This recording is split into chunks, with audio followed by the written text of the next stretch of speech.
Bom dia, voltamos aqui então com o parágrafo 2º e seguintes do artigo 17 da 86693.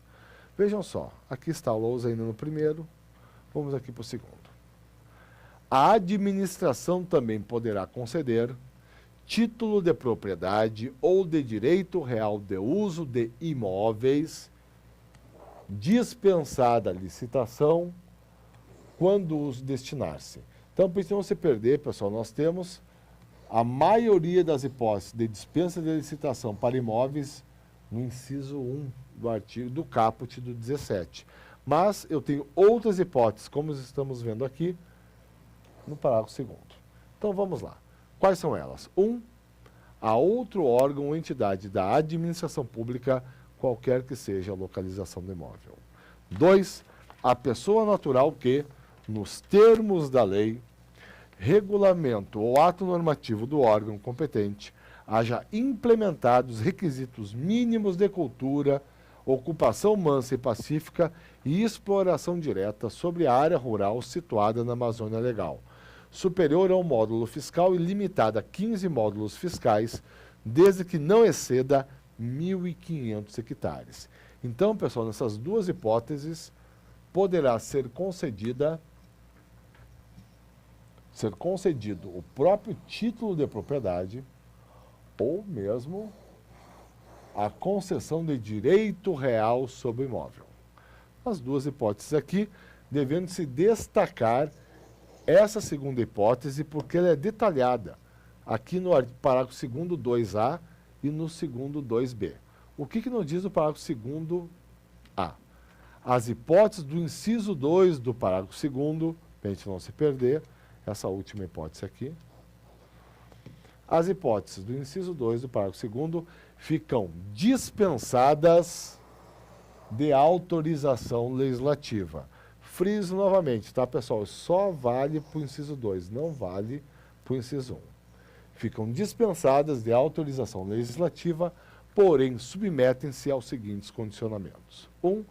Aplicação exclusivamente às áreas em que a detenção por particular seja comprovadamente anterior a 1º de dezembro de 2004.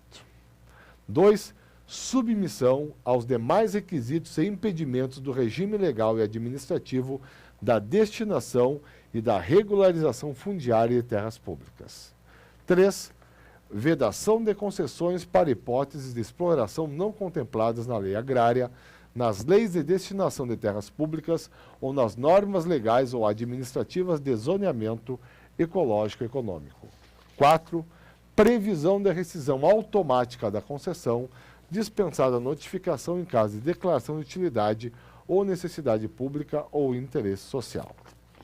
Fechando aqui, pessoal, ainda a hipótese do inciso 2 do parágrafo 2º, o parágrafo 2º B. A hipótese do inciso 2 do parágrafo 2º desse artigo, 1. Só se aplica a imóvel situado em zona rural, não sujeito a vedação e impedimento inconveniente à sua exploração e mediante atividades agropecuárias. 2. Fica limitada a áreas de até 15 módulos fiscais, desde que não exceda 1.500 hectares, vedada a dispensa de licitação para áreas superiores a esse limite. 3. Pode ser cumulada com quantitativo de área decorrente da figura prevista na linha G do inciso 1, ou seja, a legitimação de posse, do caput desse artigo, até o limite previsto no inciso 2 desse parágrafo. Pois bem, eu li rapidamente, pessoal, porque o que nos mais importa, o que mais cai em prova, muito difícil uma questão adentrando nos detalhes do parágrafo 2º A e do 2º B. Quando cai, geralmente que cai isso aqui, pessoal. Que essa hipótese do parágrafo 2º, inciso 2, dispensa-se a autorização legislativa. Seguindo aqui, vamos voltar, vamos assim dizer, na lei. Uma das hipóteses de licitação dispensada para alienação de imóveis é a nossa nobre investidura. E aqui a lei define as duas hipóteses em que ela considera configurada a nobre investidura. Então, parágrafo 3º, entende-se por investidura para os fins desta lei. 1.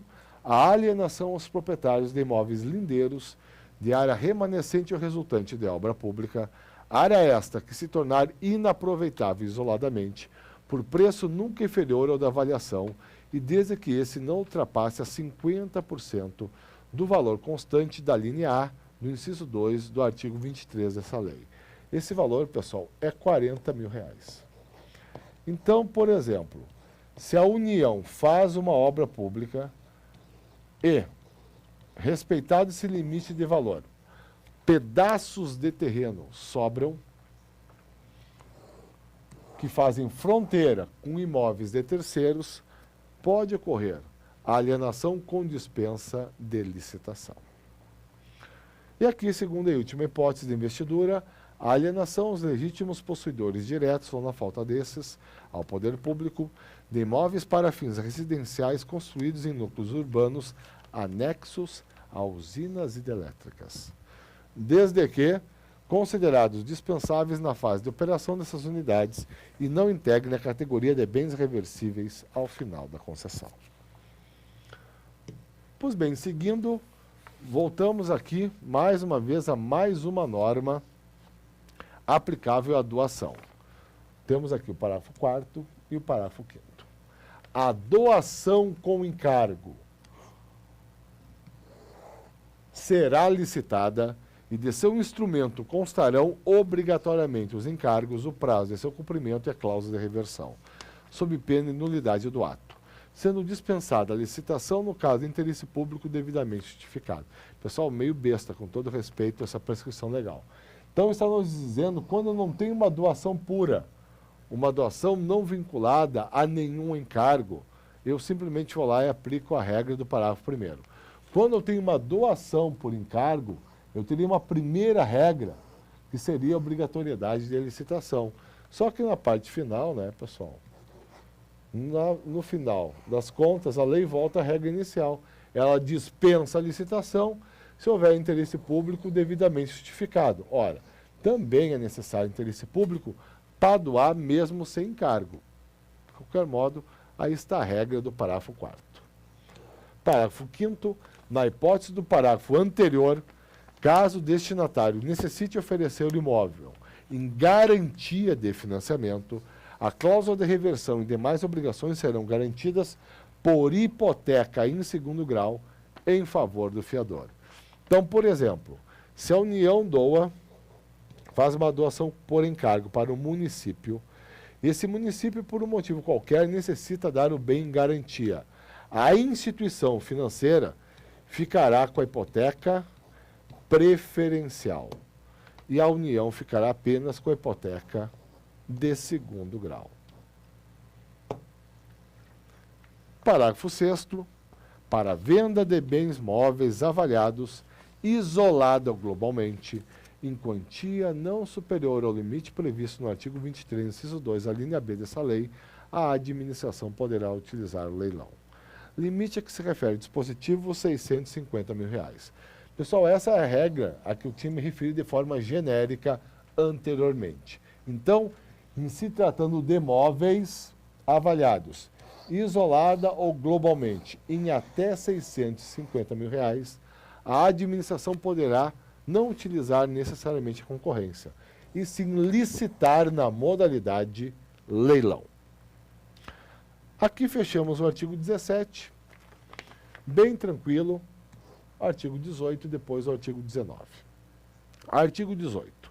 Na concorrência para a venda de bens imóveis, a fase de habilitação limitar-se-á à comprovação do recolhimento de quantia correspondente a 5% da avaliação. Pessoal, a gente vai ver isso dentro do capítulo 2, existem diversas espécies de requisitos de habilitação.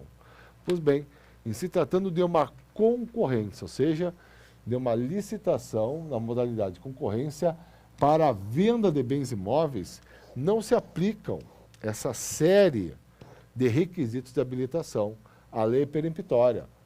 A habilitação será limitada sempre à comprovação do recolhimento de quantia correspondente a 5% do valor da avaliação. É claro, aqueles que não vencerem a licitação, que não adquirirem no imóvel, terão ao final do procedimento a restituição do valor depositado.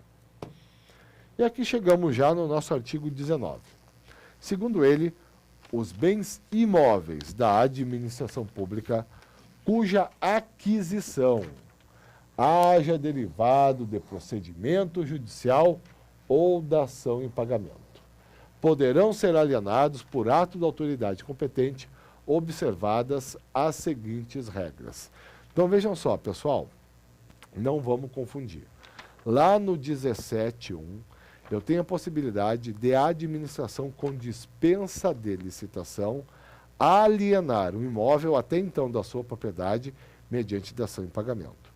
Nesse caso, a administração é devedora de certo valor em dinheiro e, em vez de pagar o débito dessa forma originalmente fixada, irá transferir a propriedade do mesmo a certo particular ou a certa entidade político-administrativa e quitar assim a sua dívida. Aqui o contexto 19 é diferente. Aqui o bem ingressou no patrimônio público mediante procedimento judicial ou dação em pagamento. Então aqui eu tenho a entidade política ou administrativa na condição oposta, na condição de credora. Em vez dela receber certo valor em dinheiro, recebeu, para fins de pagamento da dívida, a transferência para o patrimônio público de certo imóvel. Aí voltando então, o bem, novamente frisando, ingressou no patrimônio público, mediante o procedimento judicial, uma adjudicação, melhor dizendo, num procedimento judicial ou mediante dação em pagamento. Pois bem, o que ocorre nesse caso? Nesse caso, reinicia a leitura, esses imóveis poderão ser alienados por ato de autoridade competente, observadas as seguintes regras. 1. Avaliação dos bens alienáveis. 2. Comprovação da necessidade ou utilidade da alienação. 3. Adoção do procedimento licitatório sob a modalidade de concorrência ou leilão. Então aqui, pessoal, quando se configura a hipótese do artigo 19, quais as duas diferenças em relação à regra geral? Primeiro está aqui, possibilidade de uso não só da concorrência, mas também do leilão. Primeira diferença. A segunda, pessoal, como nós já vimos, é que se tratando da administração direta, autárquica ou fundacional, é necessário autorização legislativa para a sua alienação. Ora, quando o imóvel ingressa ao patrimônio público em virtude de um processo judicial ou dação em pagamento, não é necessário a autorização legislativa. Pois bem, chegamos aqui ao final do primeiro capítulo do nosso curso, primeiro capítulo da 86693, a partir da próxima aula. A gente ingressa no capítulo disparadamente mais longo do nosso Estatuto de Licitações e Contratos, onde iremos analisar as normas referentes a licitações. Obrigado a todos e até lá.